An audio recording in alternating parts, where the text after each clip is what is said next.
एक बात अवश्य कहना चाहूंगा। अभी तक का जो हमारा जर्नी हुआ है योग वासिष्ठ में, यहाँ पे हम लोग अलग अलग अपने अस्तित्व के स्तरों पर बात कर चुके हैं। कभी मन के बारे में बात की है, कभी बुद्धि के बारे में बात की है। आज भी मन, बुद्धि, अहंकार और अपना आत्मविचार, इसके ऊपर बातें करेंगे। यह सब इसमें एक दो पोर्शन है। एक ज्ञान है कि जो हमें असल में इस सो कॉल्ड रियल लाइफ, जिसको हम रियल लाइफ कहते हैं अभी, इसमें उसका उपयोग करना है। लेकिन दूसरा एक कुछ इंफॉर्मेशन का होता है कि जो हमें कहीं ना कहीं, कभी ना कभी ट्रिगर करता है, अलर्ट करता है, या कोई बात कुछ समझने में मदद करता है। तो ये सारी बातें चलती रहेगी अपने अपने स्तर पे। हमें अपने जीवन को सुंदर बनाने के लिए दो चीजों की आवश्यकता है। एक तो ज्ञान होना चाहिए, और दूसरा ध्यान भी होना चाहिए। ध्यान हम अभी उपशम प्रकरण में हमने कल से शुरू किया, लेकिन उसके सिवा भी किसी गुरु के माध्यम से कोई ध्यान आता है, वो सर्वश्रेष्ठ है। और बीच में किसी ने पूछा भी था कि अपने आप से ध्यान करे कि नहीं करे, तो ऐसा नहीं करना चाहिए। ये जो भी प्रोसेसेस हम लोग आर्ट ऑफ लिविंग में सीखते हैं, सुदर्शन क्रिया है, प्राणायाम है। हाँ, और प्राणायाम के बारे में भी आगे जाके बताया गया है। तो उसमें भी निर्वाण प्रकरण की शुरुआत ही उसी से होती है, प्राणायाम से होती है। उस पे भी जाएंगे हम लोग। पर इस बात का ध्यान रहे कि रोज के रोज ये ज्ञान और ध्यान, ये दोनों आवश्यक है। केवल ज्ञान रहेगा और ध्यान नहीं रहेगा, तो जब इसका ज्ञान का उपयोग करना है, तो हमारा मन उतना सतर्क नहीं रहेगा। और अगर केवल ध्यान करते रहे और ज्ञान नहीं रहा, तो जब समय आएगा तो पता नहीं क्या उपयोग में लेकर आना है, कौन सा नॉलेज अप्लाई करना है, यही समझेगा नहीं। तो इसलिए दोनों बातें आवश्यक है। और इसीलिए सुदर्शन क्रिया और मेडिटेशन, ये दोनों इनका अपना इम्पोर्टेंस है। अपने जीवन में गुरु होने चाहिए। मैं समझता हूँ यहाँ पे सभी लोग आर्ट ऑफ लिविंग के हैं।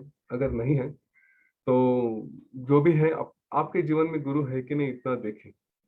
और वह गुरु आपको एक तरह से जो शक्तिपात करवाते हैं, ऐसा करवा रहे हैं या करवा दिया है, वही आपके जो प्रैक्टिसेस है, प्रोसेसेस है, उसमें प्राणायाम हो रहा है कि नहीं हो रहा है, उसमें एक ध्यान होना चाहिए, वो हो रहा है कि नहीं हो रहा है, इसके बारे में थोड़ा विचार करें। अगर हो सकता है, अगर हो रहा है, ये बातें हो रही है तो अच्छा है। नहीं हो रही है तो शायद मेरे हिसाब से कहीं तो कुछ थोड़ी कमी हो सकती है, तो उसको पूरी कर ले। यह शरीर है, तो इसको चलाने के लिए केवल ज्ञान सफिशिएंट नहीं होगा। ज्ञान से एक हद तक, एक समय में जाकर फिर वो मन की अवस्था ऐसी आएगी कि जहाँ पे किसी बात की आवश्यकता नहीं पड़ती। लेकिन उस समय तक हमें प्राणायाम और ध्यान हम छोड़ नहीं सकते, क्योंकि इस शरीर को सुचारू रूप से चालू रखने के लिए उसमें प्राणायाम की आवश्यकता होगी, क्योंकि रोग नहीं हो। इस मन को भी जितने जल्दी हम स्थिर कर सके, जो प्राणायाम के माध्यम से स्थिर कर सकते हैं, तो उसको स्थिर करने के लिए भी प्राणायाम की आवश्यकता होगी। जब मन स्थिर होगा, तब हम ज्ञान को भी अच्छे से एब्सॉर्ब कर सकेंगे। तो इन बातों का विचार करें। मैं पब्लिकली भी ये बोलता हूँ कि मैं कभी आग्रह नहीं करता कि यही कोर्स करो, वही कोर्स करो करके। पर ये बातें आपके जीवन में होनी चाहिए। सभी पंथों का मैं मन से आदर करता हूँ। मेरा अनुभव, मैंने बाकी पंथों का अनुभव नहीं किया है, इसी पंथ का जो आर्ट ऑफ लिविंग है उसका अनुभव किया है। और मैं तृप्त हूँ, अति तृप्त हूँ, ऐसा कहूँ तो कुछ गलत नहीं होगा। और आपको भी अगर नहीं पता कहाँ जाना है, तो इसका अनुभव जरूर करें। मैं आपको विश्वास दिलाता हूँ, यहाँ पे एक बार आपने अनुभव ले लिया आर्ट ऑफ लिविंग के कोर्सेज का, तो फिर और किसी बात की आवश्यकता नहीं पड़ेगी। ठीक है। तो यहाँ से हम लोग आगे बढ़ते हैं। हमने कल जनक राजा की कहानी पढ़ी, उसका, जनक राजा का मेडिटेशन पढ़ा। और उसके मेडिटेशन के बाद उस उसने जो विचार किया था, उसका जो बिहेवियर रहा था, कि जहाँ पे वो एकदम शांत बुद्धि से पूरा निर्विकार होकर जो भी एक राजा को करना चाहिए वो कर रहा था। और इसलिए वो सर्वमान्य हो गया, सर्वों ने उस सब सारी लोगों ने उसको एक तत्ववेत्ता, एक ब्रह्मज्ञानी करके मानना शुरू कर दिया। और इसीलिए अगर हमने देखे तो अगर वही जनक राजा है तो कभी अम, उसको महर्षि व्यास ने अपने पुत्र को वहां पर भेज दिया था। ठीक है। अभी वशिष्ठ ऋषि श्री राम जी को कहते कि देखो श्री राम जी, आत्म बुद्धि प्राप्त करने के लिए, आत्म तत्व प्राप्त करने के लिए कुछ कुछ बातों की आवश्यकता होती है। इसमें है सबसे पहले, वो है हमारी प्रज्ञा, हमारी बुद्धि।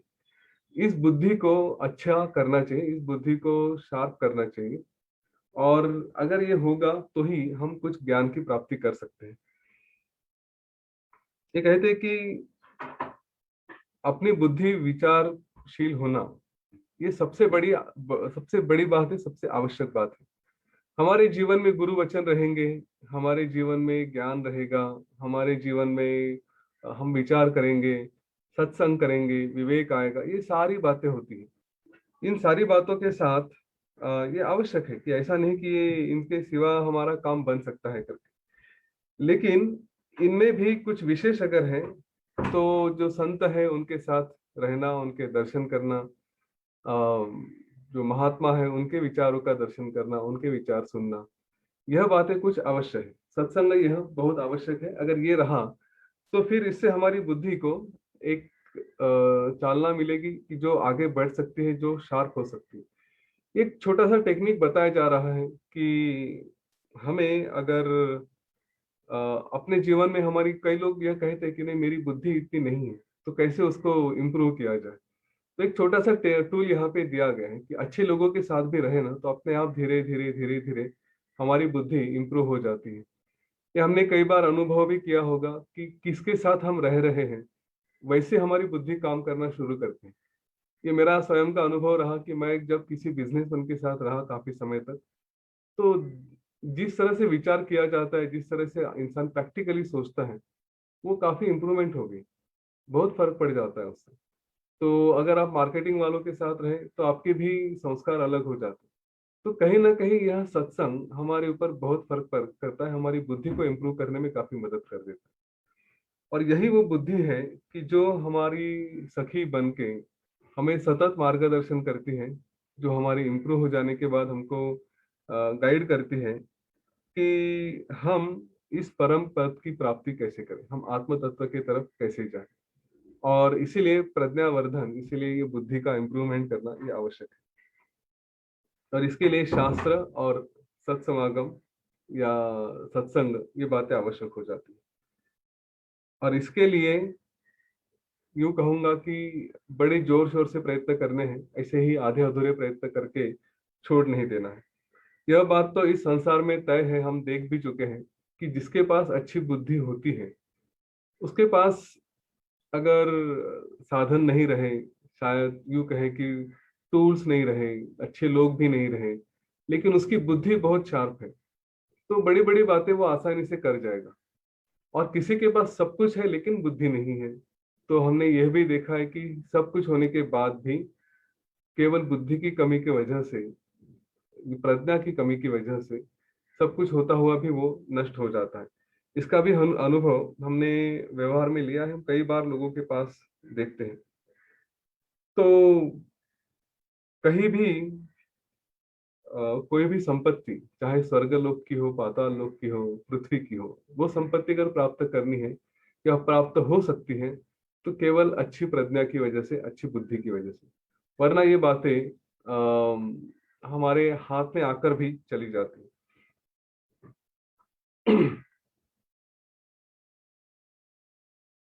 ऐसा कहते हैं कि ये बुद्धि, अच्छी बुद्धि, विवेकी बुद्धि, ये चिंतामणि जैसी होती है। जिसके पास यह है वो अपने जीवन में जो चाहे वो प्राप्त कर ले सकता है। लेकिन यह सब करने के लिए अभी प्रयत्नों की भी आवश्यकता कही गई है कि कुछ भी है उसके बारे में मेरा भाग्य नहीं, या मेरे साथ लोग नहीं, या फिर मेरे पास प्रॉपर टूल्स नहीं, ऐसी सारी बातें अगर करेंगे तो फिर ये नहीं हो सकता। बुद्धि को अगर इम्प्रूव करना है तो उसके साथ हमारे पास ये जो अभी तक की बातें की गई हैं कि मेरा इंद्रियों पर विजय होना आवश्यक है, मेरे पास मेरे जीवन में वैराग्य आना चाहिए, विवेक होना चाहिए, श्रद्धा होनी चाहिए, समाधान होना चाहिए। हाँ, ये सारी बातें जब रहेंगी और ये सारे बातें अचीव करके उसके लिए जो प्रयत्न करेंगे, उसके बाद ये सारे गुण हमारे पास आते हैं और इनके साथ अच्छी बुद्धि भी आती है। वरना मेरे पास बुद्धि नहीं है, मेरे पास ये गुण नहीं है, ऐसा कहेंगे, मेरे भाग्य में ही यही नहीं है, ऐसा कहते कहते अगर रोते रहेंगे तो फिर तो उनको ये कहा कि उनको ये हाँ, मंद बुद्धि लोग हैं, इनके जीवन में फिर कुछ नहीं हो सकता, या अपने ही जीवन का स्वयं का ही घात करते, स्वयं का ही नुकसान करते हैं। तो केवल प्रयत्न और प्रयत्न ही है, जो हमने बहुत पहले भी योग वशिष्ठ के सेशन में जिसके बारे में बात की थी, ये प्रयत्न ही है कि जो हमारे जीवन में कुछ लेकर आ सकते हैं। तो बुद्धि के लिए भी फिर से बार बार यहाँ पे बताया जा रहा है कि वो प्रयत्न हमें केवल शास्त्र और सत्संग के साथ ही आ सकते हैं। जब ये बुद्धि आएगी और जब हम अपने आप में विचार करना शुरू करेंगे, तो स्वाभाविक है कि हमारा भय भी चला जाता है। किस तरह का भय? कि मेरा क्या होगा, ये संसार के बारे में चिंतन, मुझे जीवन मृत्यु का भय होता है, मेरे जीवन में कुछ दुख आता है। तो ये जो सब कुछ काल्पनिक बातें होती है, हमने लवण राजा की कहानी में देखी, ये सारी काल्पनिक बातें होती है, ये सारी अगर एक वो अवेयरनेस आ गया तो सबका सब चला जाता है। यूजुअली हम देखें ना, अपने जीवन में ही अपने ही इमेजिनेशन में जीते रहते हैं कि जिसको कभी हुआ ही नहीं, या कुछ होने की संभावना ही नहीं है, लेकिन कुछ करने जा रहे हैं, तो मन में भय आ जाता कि इसका क्या होगा, मेरा क्या होगा, ये कैसे करूंगा, वो कैसे करूंगा, कुछ होगा तो नहीं। और जो नहीं है उसके बारे में भी संशय हम बार बार लेकर आते हैं।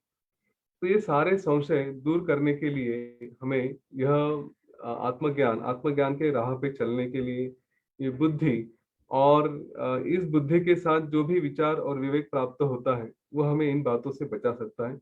हमारे जीवन में ऐसे जो नहीं है, बिना वजह हम जो लेकर आते हैं, वो सारी बातें हमें सारी बातों से हमें छोड़ सकते हैं। इसके बीच में अगर कुछ आड़ा आता है, कुछ हमें जो ऑब्स्टेकल है, वो है हमारा मन। और हमने अभी तक मन के बारे में बहुत बार बात कर चुके हैं। मैं योग वशिष्ठ की एक खासियत आपको बता देता। अभी योग वशिष्ठ मेरा 4 अलग अलग लेवल पे पढ़ना शुरू है। एक है जो आपके लिए अपने सेशन से उसके लिए थोड़ी तैयारी करता हूँ, तो उपशम प्रकरण चल रहा है।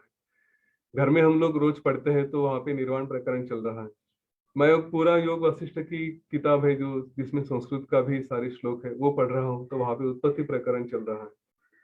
और फिर एक कोई संत है, उनको भी कभी समय मिला तो यूट्यूब पे सुन लेता हूँ। वो एक यूट्यूब चैनल्स है जहाँ पे मैंने कई सारे अलग अलग संतों के वीडियोस जमा करके रखे, प्लेलिस्ट बना के रखी। तो एक एक लगा के सुनते जाता हूँ जब भी समय मिलेगा तो हर जगह ये बात कॉमन दिखाई दे रही है कि सारे लोगों ने केवल मन के ऊपर ही भरो ये किया है, संस्कार किए हैं हर जगह। चाहे वो उत्पत्ति प्रकरण हो, निर्वाण हो, उपशम हो, या फिर कोई और प्रकरण हो, सब जगह अगर जो संस्कार किए हैं वो है केवल मन के ऊपर, कि अपने मन को संभालो, मन का नेचर ऐसा है, मन ये करता है, मन वो करता है, और इससे अपने आप को बचाओ। हम भी बार बार वही संस्कार कर रहे हैं। प्रयत्न यही रहेगा कि जब तक ये सेशंस चलेंगे और जब समाप्त हो जाएंगे, तो उस समय मन के ऊपर ये संस्कार इतने हो चुके होंगे कि कम से कम हमारी वासनाएं थोड़ी वीक हो गई, थोड़ी कमजोर पड़ गई होगी, कि कुछ देखा और उसके पीछे भागेंगे ऐसा नहीं। अपने मन में कुछ हो रहा है तो उसके बारे में सजग हो जाएंगे कि हाँ, कुछ तो मन में हो रहा है, पर जिसका अस्तित्व ही नहीं है। कुछ दुख के बारे में कभी विचार करेंगे तो अपने आप में ये समझा सकेंगे कि ये दुख के बारे में बात तो कर रहे हैं, लेकिन ये केवल मन का ही है, वास्तव में कुछ नहीं है। कभी कोई भय होगा तो उसके बारे में विचार करेंगे कि हाँ, ये भय भी केवल मन के ऊपर ही है, वास्तव में कोई भय नहीं। तो ये सारी बातें मन के बारे में बताते हैं, लेकिन कहते हैं मन इतना सशक्त है, इतना कुछ है। और इसका आश्चर्य देखो कि अगर मन को देखा जाए अपने पूरे शरीर में या शरीर के बाहर कहीं पर भी, तो कहाँ है वो दिखाई नहीं दिया जा सकता। अच्छा, कैसा है वो भी नहीं बताया जा सकता, कि इसका रंग ऐसा हो सकता है, रूप ऐसा हो सकता है।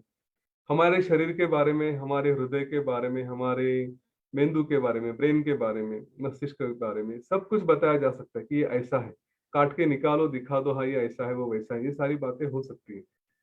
लेकिन यह मन, ये जिसको आत्मा नहीं, आकार नहीं, कुछ नहीं, लेकिन फिर भी इंसान उसके चक्कर में फंसता है, गोल गोल गोल गोल गोल गोल घुमा के कहीं तो फेंक दिया जाता है।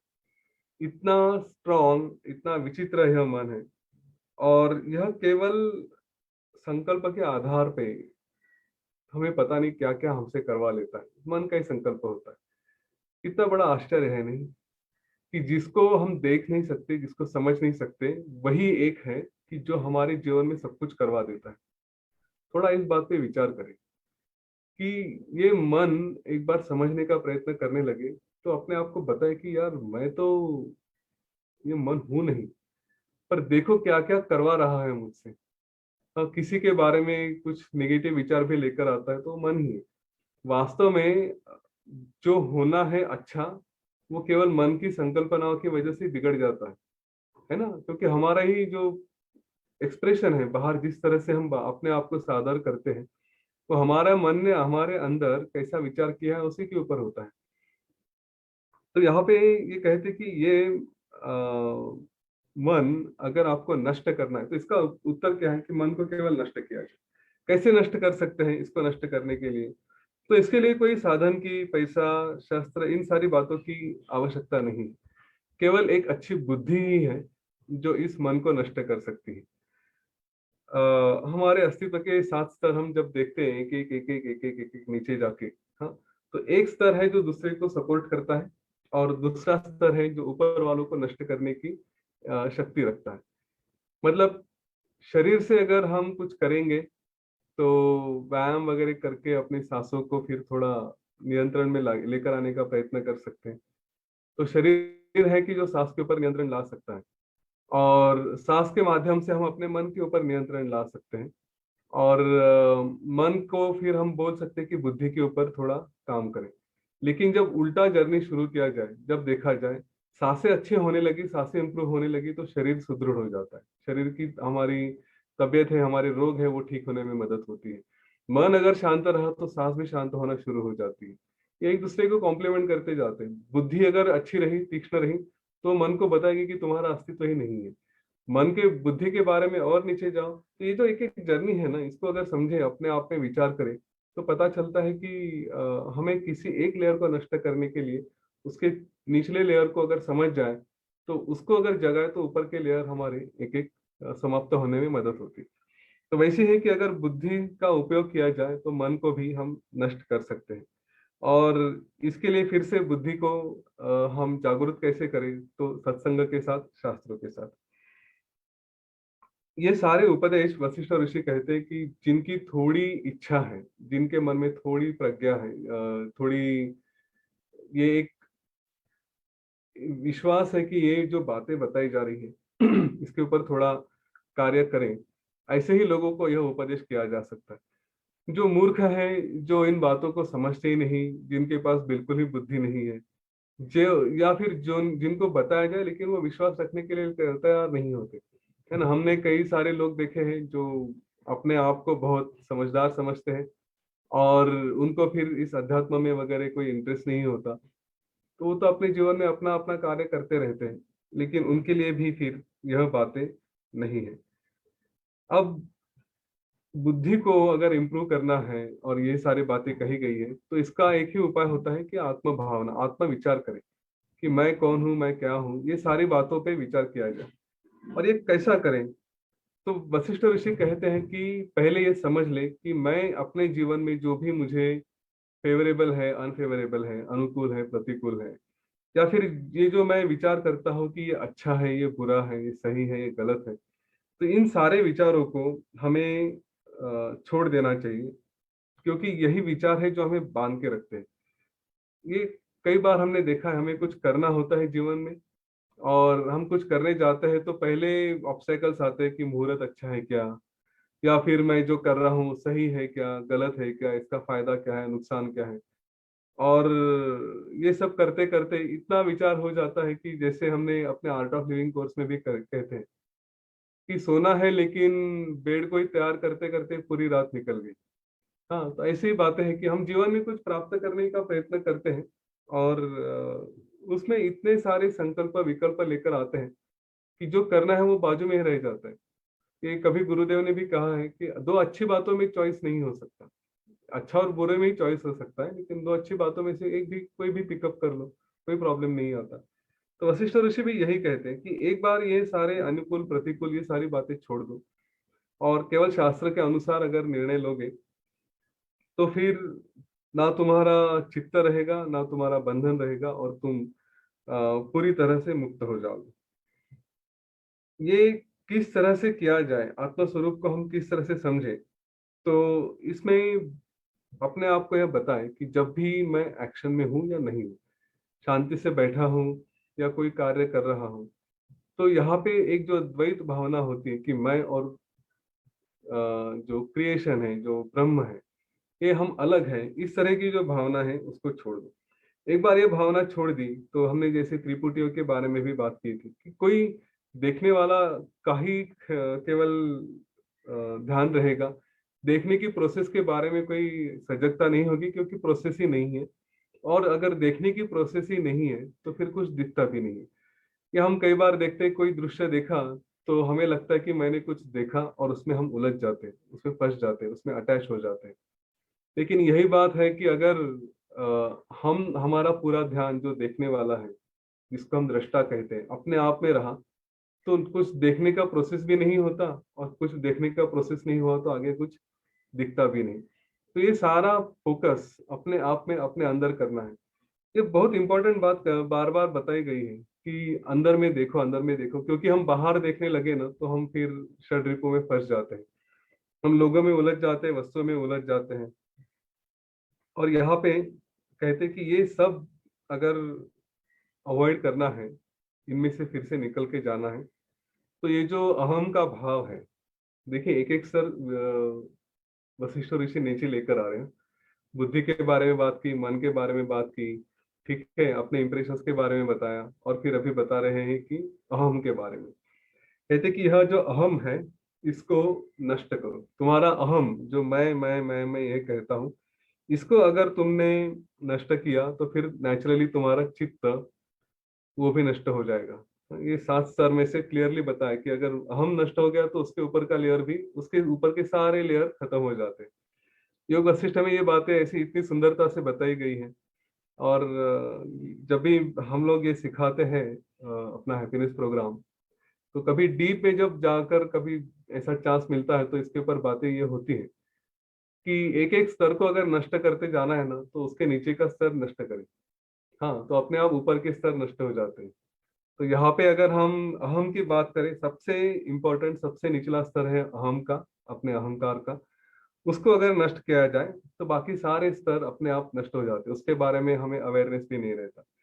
जो लोग मेडिटेशन में रहे हैं वो इन बातों को धीरे धीरे समझते हैं। यहाँ तक कि हमारा पंचकोश मेडिटेशन भी हमको पहले शरीर से फिर एक एक स्तर पे अंदर अंदर लेकर जाता है ना। वैसे ही इन बातों का भी ध्यान रखें कि जब हम कभी आराम से बैठे तो देखें हमारे शरीर में क्या क्या होते जाता है। पहले शरीर तकलीफ देता है, फिर कभी तो हमारी सांसें हम नियमित करते हैं, फिर सांसों के बाद मन को आते हैं, एक एक अस्तित्व में जब जाते हैं, और एक ऐसी अवस्था आती है कि जहाँ पे कुछ भी नहीं है, जहाँ पे हम निशब्द है। मेडिटेशन का एक कीवर्ड ध्यान में रख लीजिए कि आप निशब्द है क्या, वो आपकी परम उच्च अवस्था रहेगी। निशब्द मतलब क्या, कि आपके पास कोई शब्द ही नहीं है। जब हम कुछ विचार करते हैं तो विचारों के लिए भी शब्दों की आवश्यकता होती है, भावनाएं होती है तो उसके लिए भी शब्दों की आवश्यकता होती है। लेकिन अगर आपको ये जो क्रिएशन का सब पूरा प्रोसेस याद है, उत्पत्ति प्रकरण से, तो वहां पे सबसे पहले जो तन्मात्रा आई थी जिसमें हमने कहा था शब्द तन्मात्रा, कि कुछ एक्सप्रेस करने के लिए हमें शब्द चाहिए। तो वैसे ही हमारे ध्यान में अगर शब्द ही नहीं रहे तो फिर इट इज थॉटलेस प्रोसेस, कि मेरे पास कुछ शब्द ही नहीं किसी बात को वर्णन करने के लिए, राइट। तो वो सबसे आखिरी अवस्था हो जाती है। और इसीलिए उसके पहले की जो स्टेट है वो है अहम का, कि मैं नहीं हूँ। जब मैं नहीं रहता तो फिर ना मैं ना मेरा, ये कोई बातें बच नहीं जाती। आदमी और इसके लिए केवल ध्यान में आंखें बंद करके ही बैठने की आवश्यकता नहीं है। जीते जी भी मैं और मेरा नहीं, यह अवस्था जब आती है ना, तो वो सबसे अच्छी अवस्था। क्योंकि ध्यान में तो हम बैठे रहेंगे, लेकिन जब ध्यान से उठेंगे तो कार्य तो करने हैं। तो इस अ, योग वशिष्ठ में बार बार इसी के ऊपर स्ट्रेस दिया गया है कि आप ध्यान में तो ठीक है, लेकिन उसके बाद भी, बाहर आने के बाद भी वही अवस्था रहनी चाहिए कि जहाँ पे मैं नाम का कोई है ही नहीं, ना मैं हूँ ना मेरा हूँ। जनक राजा की यह अवस्था आई थी और इसीलिए वो एक अच्छा राजा बन सका, ना किसी बातों में फंसा। ये जब अहम के बारे में वशिष्ठ ऋषि ने बताया तो श्री राम जी पूछते हैं कि अगर अहम को नष्ट किया जाए तो फिर तो शरीर भी नष्ट हो जाएगा, क्योंकि यह शरीर अहम के सिवा कैसे रह सकता है। तो सीधा पूछते हैं कि जब मेरा अस्तित्व आया है तो अहम की वजह से आया है। मैंने कहीं तो समझा कि मैं हूँ इसलिए मेरा शरीर आ गया, लेकिन अगर अहम ही नष्ट हो गया तो उसका फाउंडेशन ही चला जाएगा, फिर तो शरीर भी नष्ट हो जाएगा। तो अहंकार का त्याग मतलब उसके साथ मेरे प्राण का भी त्याग आ गया, और प्राण भी त्याग दिए तो फिर मेरा शरीर भी नष्ट हो गया। तो यह कैसे हो सकता है। यहाँ पे वशिष्ठ ऋषि कहते हैं कि श्री राम जी, हम जरा इस अहं के त्याग को थोड़ा समझ लें। हाँ, अहंकार का त्याग मतलब ये नहीं कि अपने शरीर का त्याग।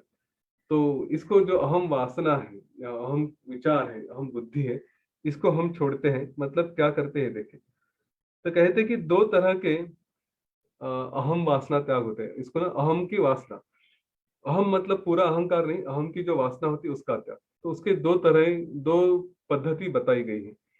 एक है ध्येय और दूसरा है ज्ञेय। हाँ, ध्येय मतलब जिसका जो मुझे प्राप्त करना है, वो एक ध्येय होता है।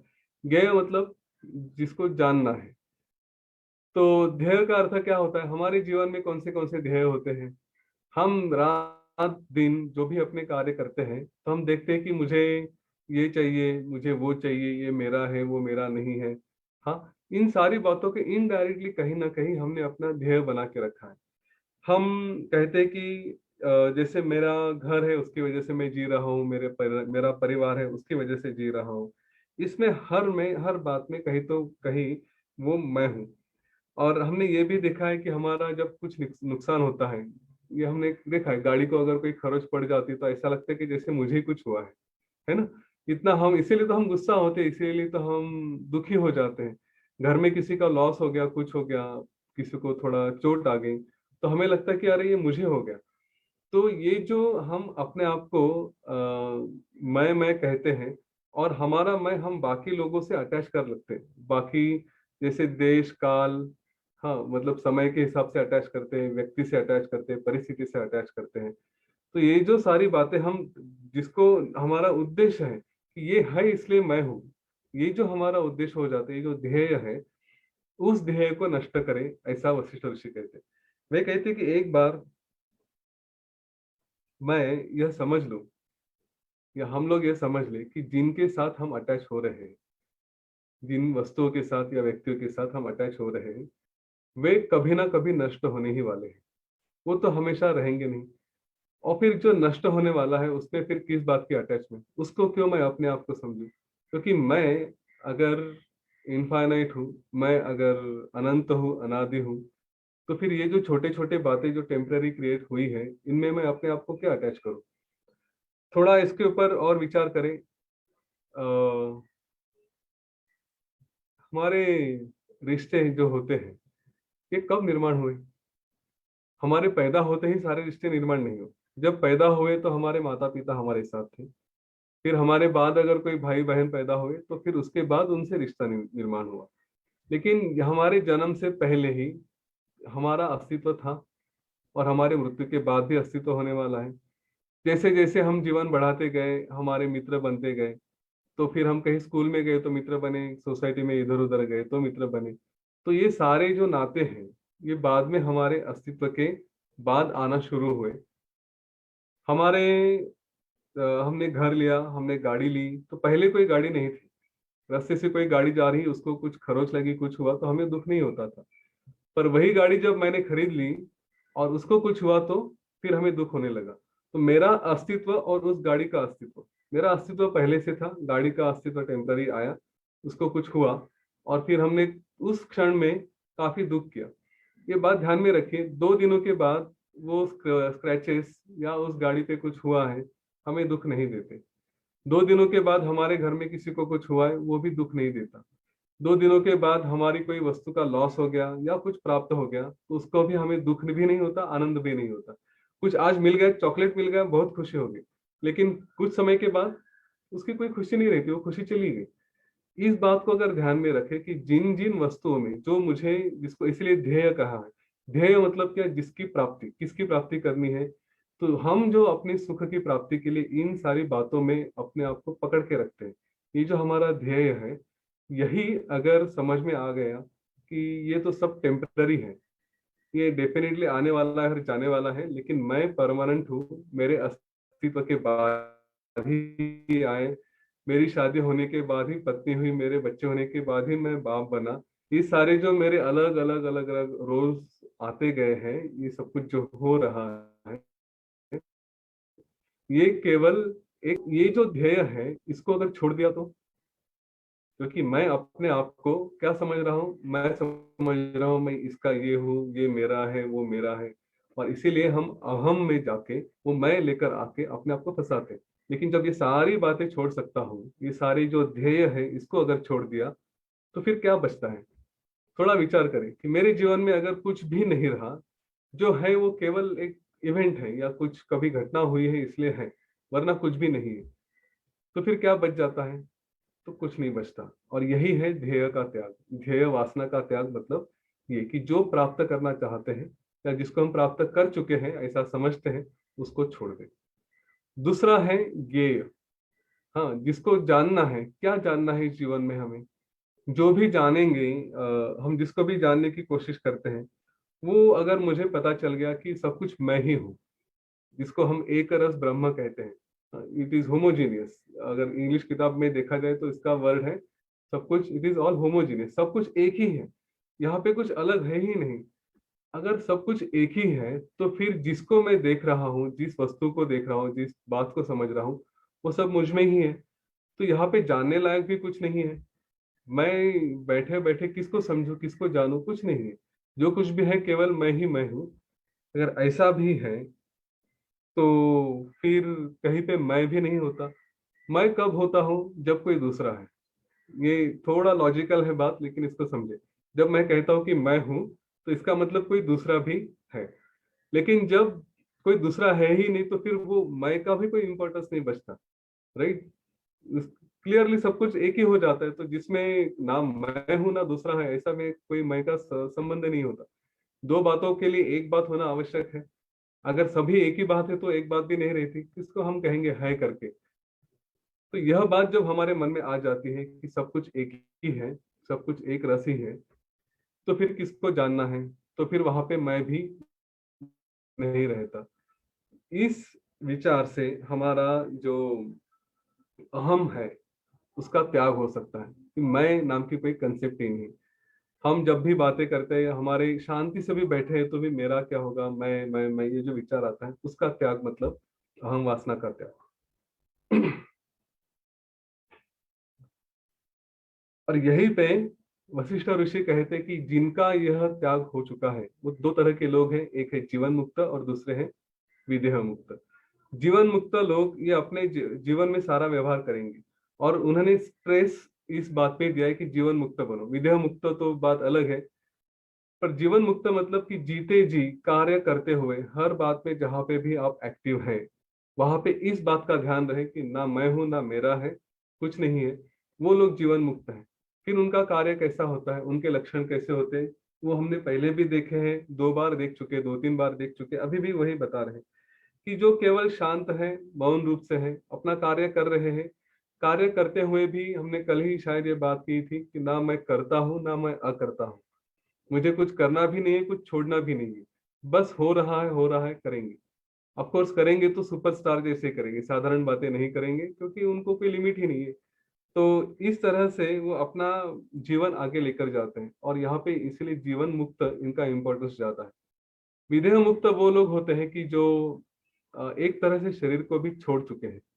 कुछ कुछ लोग ऐसे होते हैं इस अवस्था में कि जहाँ पे वो कुछ करते भी नहीं है, लेकिन उनकी मन की स्थिति भी एकदम स्थिर होती है, कहीं भी किसी भी बातों में इन्वॉल्व नहीं होते, और इतना स्थिर होते हैं कि एक दिन धीरे धीरे उनका शरीर छूट जाता है।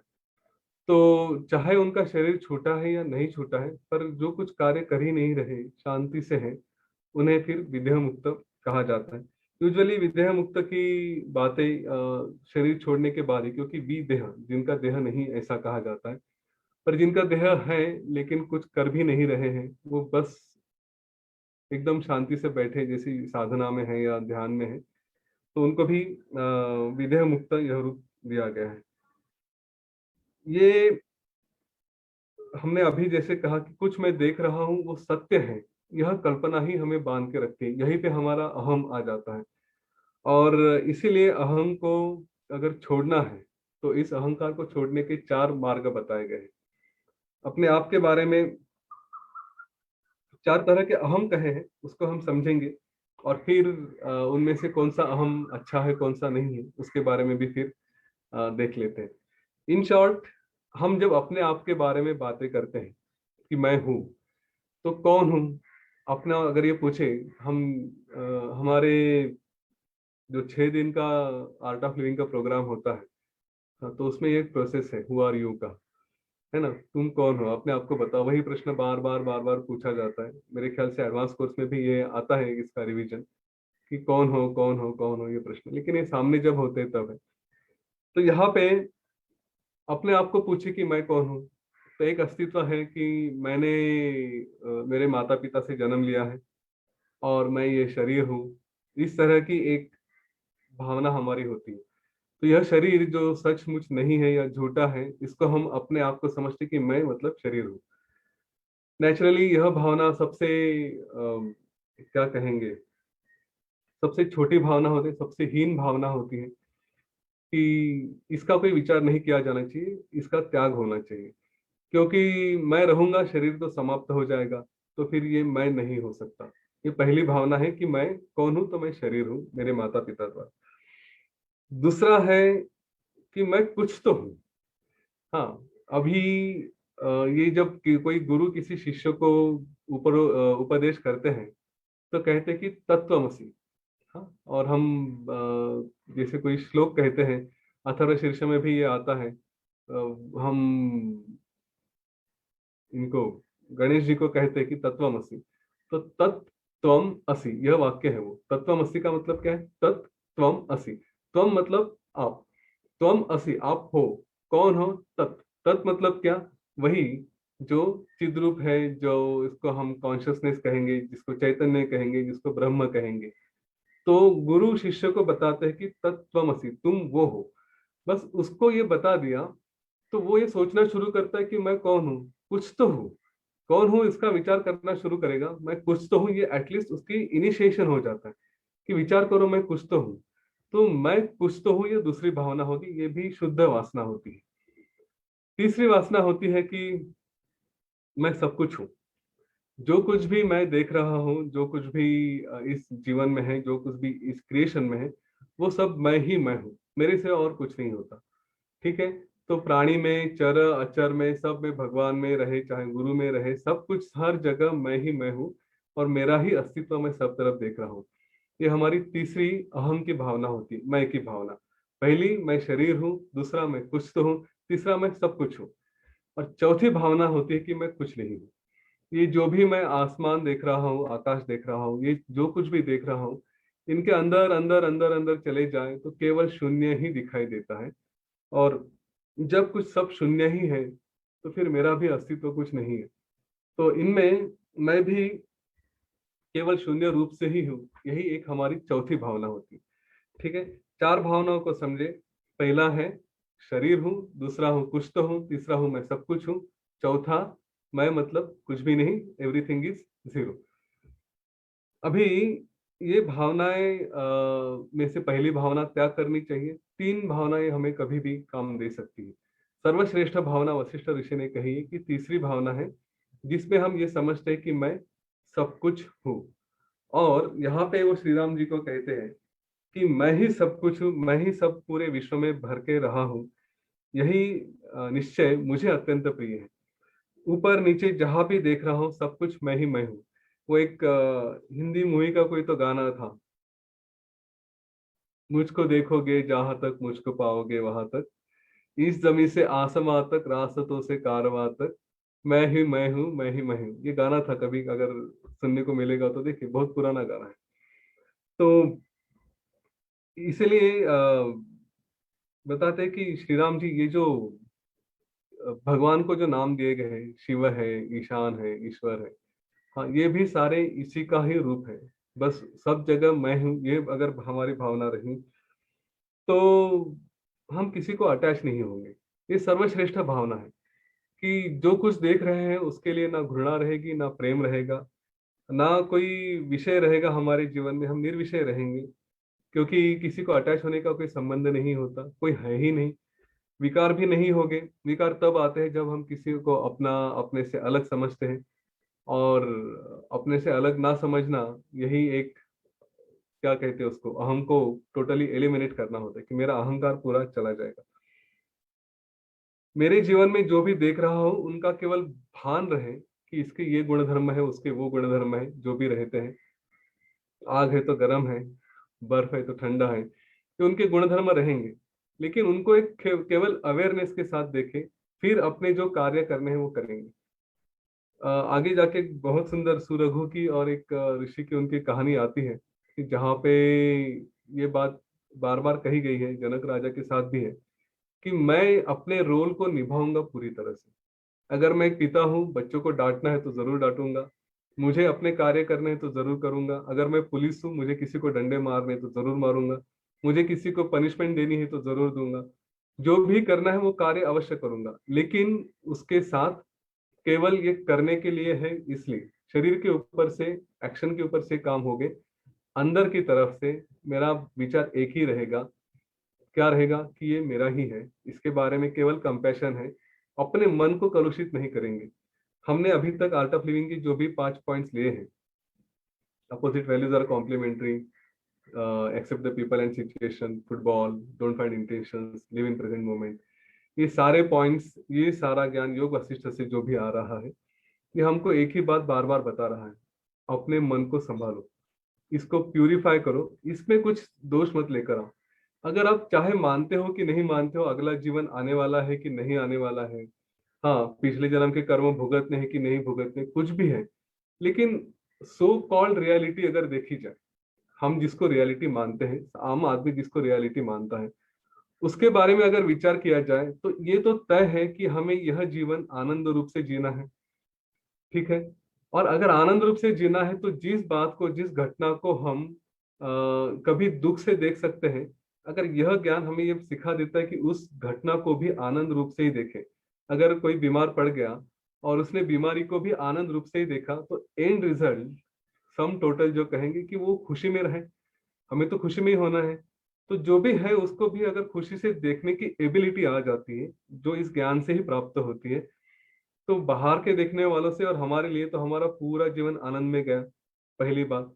दूसरी बात, अगर सचमुच जीवन आनंद में जीना है, कोई बीमारियों से बचना है, रोगों से बचना है, तो ये तो सारे डॉक्टर्स आज मानते हैं, साइंटिस्ट भी मानते हैं कि कई बार, यूं कहेंगे कई बार, क्या कई कई बार 90% ऑफ द टाइम हमारा मन ही होता है जो शरीर को बाधा निर्माण करता है।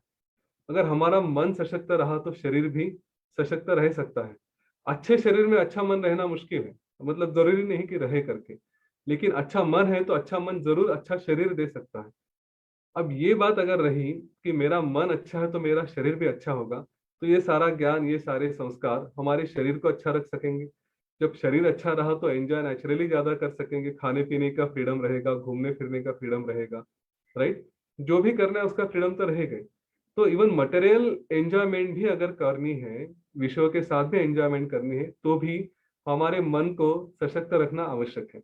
और यही सारे संस्कार इन कोर्सेज के द्वारा, इस ज्ञान के द्वारा हमारे मन को सुधारने के लिए आते हैं। बाकी बातें जब होगी तब होगी, जब स्वर्ग मिलेगा, जब मुक्ति मिलेगी तब मिलेगी। इस जीवन में जीते जी अगर मुक्त अवस्था रही तो शरीर भी स्वस्थ रहेगा और एंजॉयमेंट की एबिलिटी भी बहुत ज्यादा रहेगी। कम से कम इसके लिए तो भी अपने मन को संभालें, कम से कम इसके लिए तो भी अपने मन के ऊपर अच्छे संस्कार करें, ताकि मन स्वस्थ रहे, शरीर भी स्वस्थ रहे, और ये जीवन जो हम देख रहे हैं, जितना हमें पता है उतना तो हम कम से कम अच्छे से बिता सके। इसीलिए इसका बार बार अभ्यास करें। वशिष्ठ ऋषि ने आगे कुछ जीवन मुक्ति के बारे में बातें बताई हैं, और एक फिर कल कहानी भी है। तो कल थोड़ा सा इसका सारांश लेके फिर हम अगली कहानी शुरू करेंगे, जो जीवन मृत्यु के बारे में है। कभी किसी की मृत्यु हो जाती है तो उसको किस तरह से समझाया जाता है, किस तरह से उसको ज्ञान दिया है, ये कल हम डिस्कस करेंगे। आज यहाँ पे रुकते हैं। आशा करता हूँ आप कम से कम अपने आप के लिए तो अपने मन को संभालने का प्रयत्न अवश्य करेंगे, उसके ऊपर संस्कार अवश्य करेंगे। धन्यवाद। जय गुरुदेव।